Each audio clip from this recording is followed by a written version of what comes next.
Hello and welcome. You are watching World Business Report here on News 9 Live. I'm Krishna Kumar.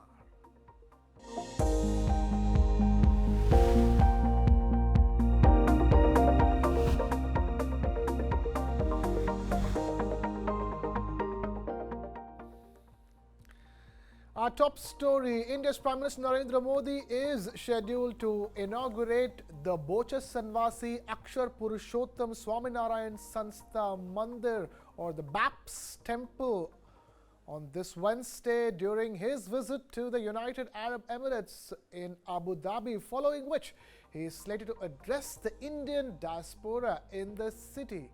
This monumental occasion marks the unveiling of Abu Dhabi's first ever Hindu temple. Following the inauguration, the temple is set to open its doors to the public from the 1st of March. The first traditional Hindu temple in the United Arab Emirates sits on 27 acres of land generously gifted by the leadership of the United Arab Emirates. This cultural and spiritual landmark is expected to become a significant symbol in the region, showcasing the rich diversity and cultural exchange between India and the United Arab Emirates. TV9 Network's Vipin Chaube is there at the inauguration, and he had an exclusive chat with the famous Indian singer Sonu Nigam. Take a look at this. Bollywood और हिंदुस्तान के मशहूर गायक सोनू निगम इस वक्त हैं, अपने परिवार के साथ आए हैं। पहले तो मैं बहुत स्वागत करूंगा इस धरती पर। हम लोग विदेश की धरती पर मिल रहे हैं, हम और आप, हम दोनों हिंदुस्तानी हैं। ये बताइए कैसा लगा यहाँ पे?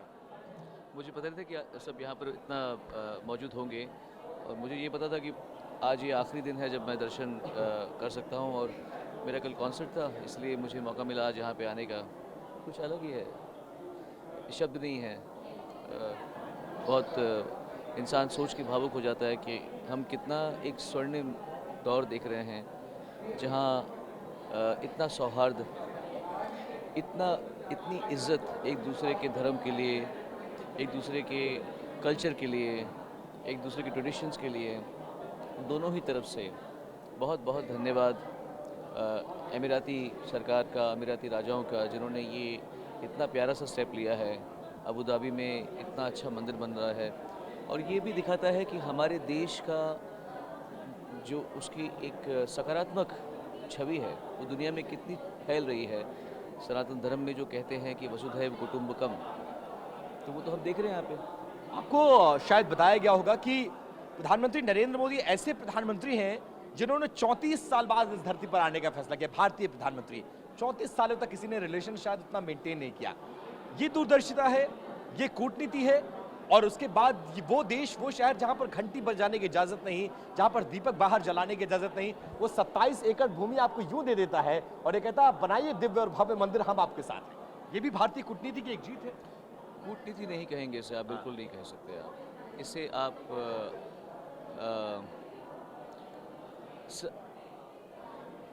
सद्भावना ही कह सकते हैं आप। अगर आप किसी को प्यार देंगे तो प्यार मिलेगा, आप किसी के साथ में कूटनीति करेंगे तो कूटनीति मिलने वाली है।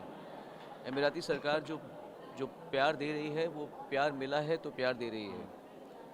और मोदी जी एक बहुत विद्वान, बहुत ही अलग से आदमी हैं। उन्होंने लोगों का दिल जीता है। आप तो अयोध्या में भी थे और आप यहाँ भी हैं, और क्या सिमिलैरिटी नजर आ रही है? पिंक स्टोन, इटालियन मार्बल, नक्काशी, क्या क्या सिमिलैरिटी आपको नजर आ रही है? अलग है, दोनों अलग है, बहुत सुंदर।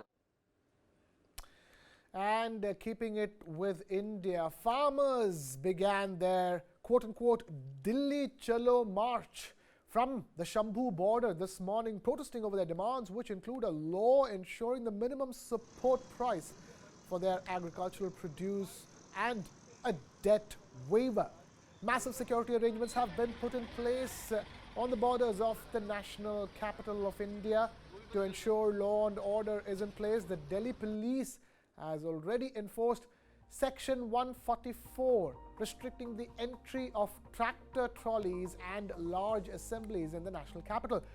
According to the police, a robust force of more than 2,000 personnel including crime branch staff and battalions, are keeping a vigil to maintain law and order and address any untoward incidents.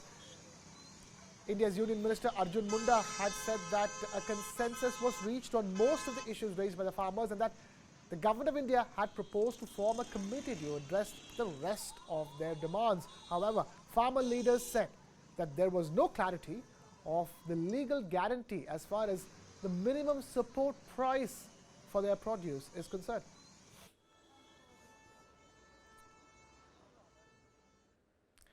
Away from India too, Elon Musk and his social media platform X, formerly known as Twitter, which is set to introduce a new advertising feature called creator targeting. This feature will empower advertisers to strategically place their ads alongside a curated list of content creators. Advertisers will have the option to showcase their ads before videos from specific creators. And keeping it with Mr. Musk, in a recent revelation from an upcoming book titled Battle for the Bird, it has been disclosed that Elon Musk's decision to fire Parag Agarwal, the former CEO of Twitter, stemmed from Agarwal's refusal to block a social media account tracking Elon Musk's movements 2 years ago.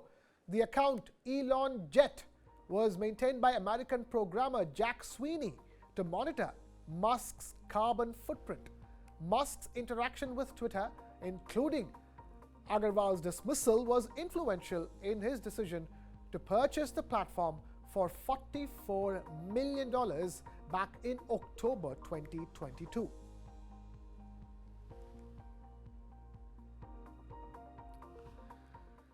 And staying with the Twitter takeover, a federal judge in the US ordered Elon Musk to testify again in the US Securities and Exchange Commission's probe into his $44 billion takeover of Twitter, giving the US regulator and the billionaire a week to agree on a date and location for the interview.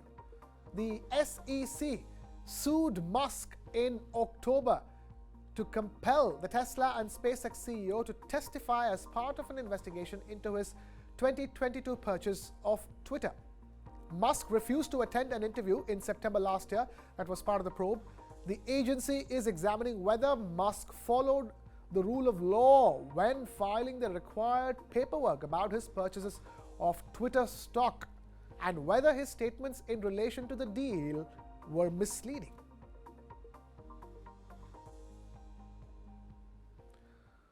And more when it comes to Musk. The Ukrainian military's spy agency has reported that Russian forces are acquiring Elon Musk's Starlink satellite internet systems terminals through unauthorized means from third-party countries. According to the agency's spokesperson, these illicitly obtained terminals are allegedly being deployed and utilized on the front lines of the Russia-Ukraine war. However, no details have been provided on how the spokesperson of the Ukrainian spy agency obtained this information.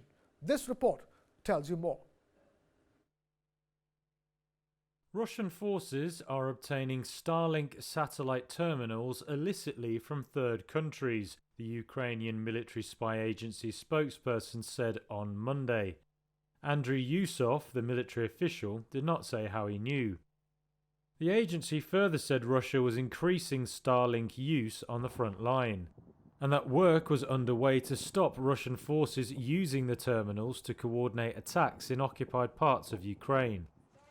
The high-speed satellite internet terminals are produced by Elon Musk's SpaceX. Ukraine uses Starlink for military communications in its war with Russia. Ukrainian authorities said on Sunday that Russian troops were using Starlink in occupied areas as the full-scale war with Russia nears the 2-year mark. The Kremlin said on Monday the terminals were neither certified for use in nor officially supplied to Russia. Moscow added it could therefore not be used. Starlink says it does not do business of any kind with Russia's government or military. It said last week that its terminals were not active in Russia. It also stated SpaceX had never sold or marketed the service in Russia, nor shipped equipment to locations in the country. Now, in a bid to address the escalating tensions in Gaza, US President Joe Biden announced that his firm commitment to advocating for a 6-week pause in hostilities. With the region fraught with conflict, Biden's push for peace underscores the urgency of finding diplomatic solutions to the long-standing issues plaguing the region. Listen in. They need to be protected. U.S. President Joe Biden on Monday stressed the need to protect innocent civilians in Gaza after scores of Palestinians were killed in the southern city of Rafah during an Israeli military operation that freed 2 hostages held by Hamas. The speech alongside Jordan's King Abdullah at the White House comes as Biden has become increasingly vocal in his demand that Israel not undertake a ground offensive in Rafah without a plan that protects Palestinian civilians. Major military operation in Rafah should not proceed without a credible plan for ensuring the safety and support of more than 1 million people sheltering there. Many people there have been displaced multiple times, fleeing the violence to the north, and now they're packed into Rafah. Biden, who has shown increasing exasperation with Israeli Prime Minister Benjamin Netanyahu for not heeding his advice, said he and allies in the region were working, quote, day and night on a deal to pause fighting, allow hostages to be freed, and increase the flow of humanitarian assistance to Gaza. The United States is working on a hostage deal between Israel and Hamas, which would bring an immediate and sustained period of calm to Gaza for at least 6 weeks. Sources familiar with the talks told Reuters that senior officials from the U.S., Egypt, Israel, and Qatar were expected to resume negotiations on Tuesday in Cairo to work on a 3-phase deal framework to release hostages and achieve an extended pause. We are still focused on trying to get an extended humanitarian pause. White House National Security spokesperson John Kirby told reporters that some progress had been made in negotiations toward a pause in fighting, but that more work was still needed to be done. The intensifying conflict in Rafah fueled concerns that an Israeli offensive on the southernmost pocket of Gaza could derail the hostage talks, but a U.S. official told Reuters the airstrikes in Rafah should not affect the negotiations toward a deal between Israel and Hamas on the release of hostages. It is not our assessment that this airstrike is the launch of a full-scale offensive. State Department spokesperson Matthew Miller said the U.S. did not think the Israeli airstrikes in Rafah were the start of a full-scale military operation in the southern Gaza city, and that without a credible plan that Israel can execute, Washington would not support one. Keeping it with the U.S., a tragic incident unfolded in New York City as a shooting erupted within the confines of a subway station, claiming the life of 1 person and leaving more than 5 people injured. Authorities rushed to the scene, grappling with the aftermath and launching investigations into the circumstances leading up to this devastating event. Of the 6 people that were shot, there's 4 males and 2 females, and their ages range from 14 to 71 years old. All 6 victims were taken to local hospitals, and unfortunately one of the victims, a 34-year-old, was pronounced deceased as a result of being shot. We don't believe this was a random shooting. We do not believe that this was an individual indiscriminately firing into a train or in a train station. This incident today occurred, or was as a result of 2 groups that started fighting while on a train. This is unacceptable. And when detectives make an arrest, and notice I said when, because I'm very confident they will, there must be swift, immediate, strong consequences. Thank you. And with that, we take a very short breather here on World Business Report. We'll be back with lots more in just a jiffy. Don't go anywhere. Keep it with News 9 Live.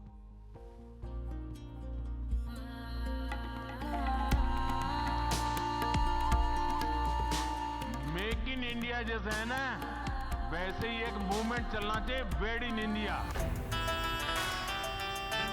Nowadays, you're seeing there is a color palette, a theme, and even a whole designer concept to the wedding.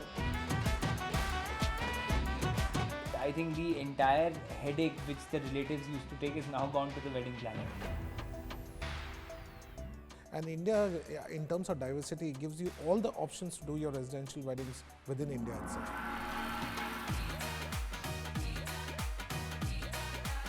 The big fat Indian wedding will end up adding to the growth of India's economy.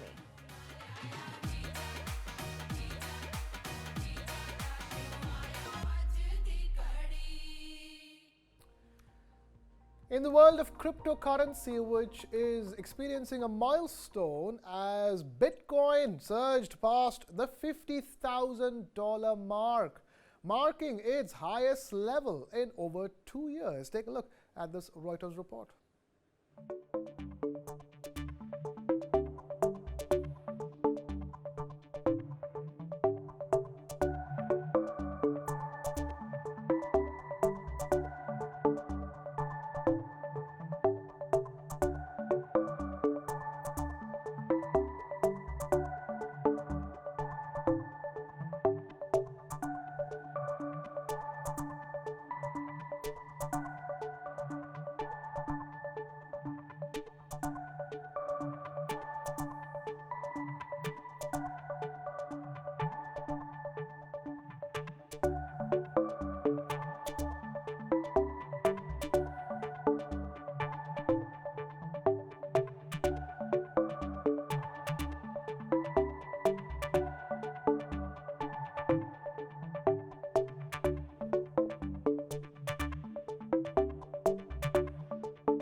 Now, amidst anticipation and apprehension, the Nasdaq experienced a downturn while the Dow Jones saw modest gains, all against the backdrop of impending US inflation data. This Reuters report tells you all about what went down on Wall Street overnight. Stocks finished mixed Monday ahead of 2 U.S. inflation reports this week that could influence Federal Reserve policy. The Dow rose 1/3%, while the Nasdaq climbed to within a percentage point of its all-time high but finished down 0.3, and the S&P 500 fell 1/10. Energy stocks were the top performer in the benchmark index, while most of the so-called Magnificent Seven mega-cap technology stocks fell, which caught the attention of Janney Montgomery Scott chief investment strategist Mark Lucchini. It's a day in which we're either seeing some rotation, which I think would be healthy for the market, or perhaps just some cooling of heels relative to the outperformance that was led by tech and communication comm services on a year-to-date basis in terms of their weaker relative performance today.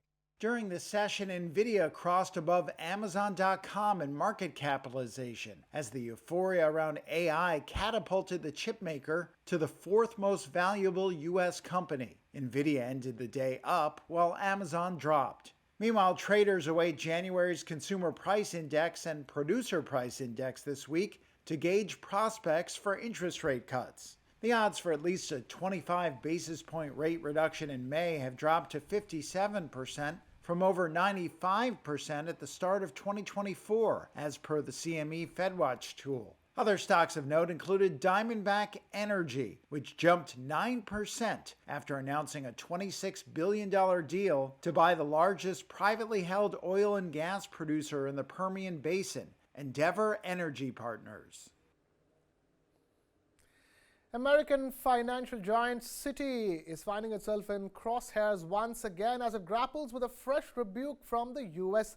Federal Reserve and encounters regulatory setbacks. Struggling to navigate a complex regulatory environment, Citi is facing mounting challenges as it seeks to address concerns and regain stability in the face of this ongoing scrutiny. Take a look at this report.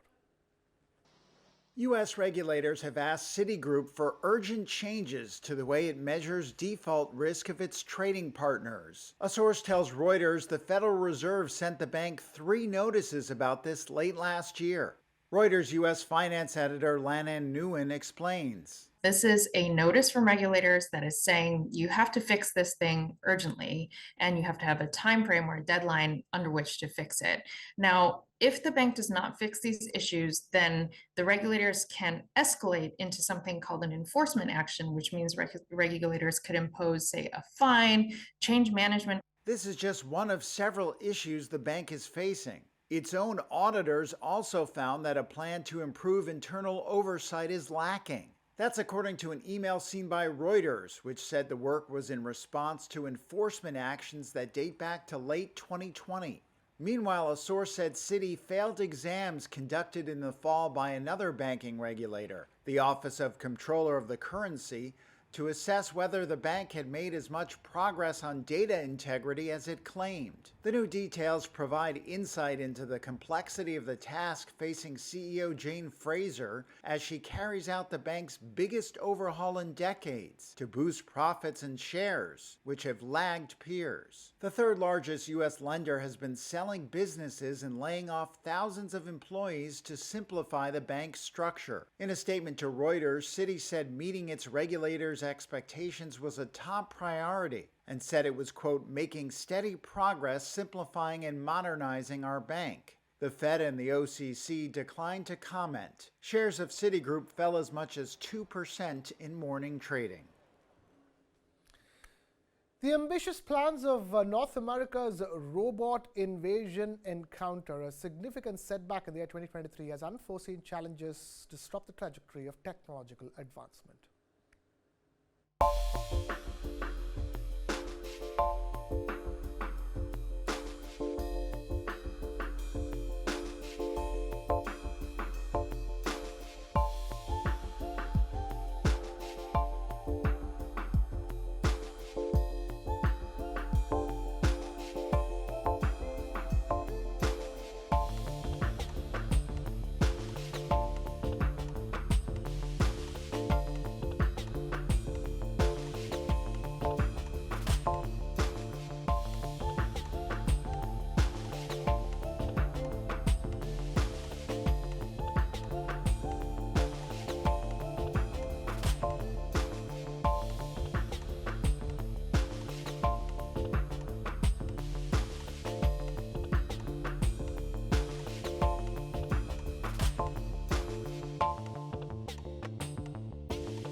Now, away from that to TikTok, which is coming under increasing scrutiny in Indonesia, as Indonesia is set to go to the polls, and many candidates contesting in the upcoming elections are taking to TikTok to lure young first-time voters of Indonesia. More details in this Reuters report.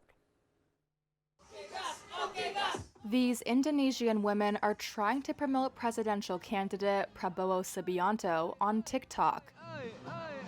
It's a platform all three candidates have gravitated towards as they try to reach the country's millions of young voters ahead of the February 14th election. TikTok has 125 million users in Indonesia and has become the country's second most used source of information on politics after television, according to pollster Indicator Politik Indonesia. Fauzan Habib is a social media campaigner for Subianto. The cute dance is quite viral because it was introduced and even done by Mr. Prabowo himself. And it turns out that the public loves it. As it seems nowadays, people prefer a happy campaign model, which includes dancing. Subianto's rivals, Anies Baswedan and Ganjar Pranowo, have also ramped up their presence on the app, answering questions during live streams or sharing videos of heartfelt encounters with voters. But experts say TikTok is also flooded with problematic content that attempts to manipulate young voters. Enda Truastuti is a communications researcher at the University of Indonesia. She says many young voters may not be aware that Subianto has been forced to deny allegations of human rights abuses during his time as Special Forces commander. Anak muda yang sekarang Youth who are targets of this rebranding do not have a grasp of the historical and political context within Prabowo's political ecosystem. This is consistent with narratives on TikTok, such as, if he did violate human rights, why was he never jailed? politik konteks. Manipulated images and deepfake videos of the candidates have also circulated widely.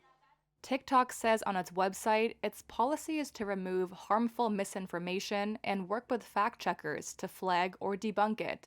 Political ads and fundraising are banned. Nearly 205 million people are registered to vote as the world's third-largest democracy heads to the polls on Wednesday. And that's all we have time for on this edition of World Business Report. Thank you so much for watching. This is Krishna Kumar signing off.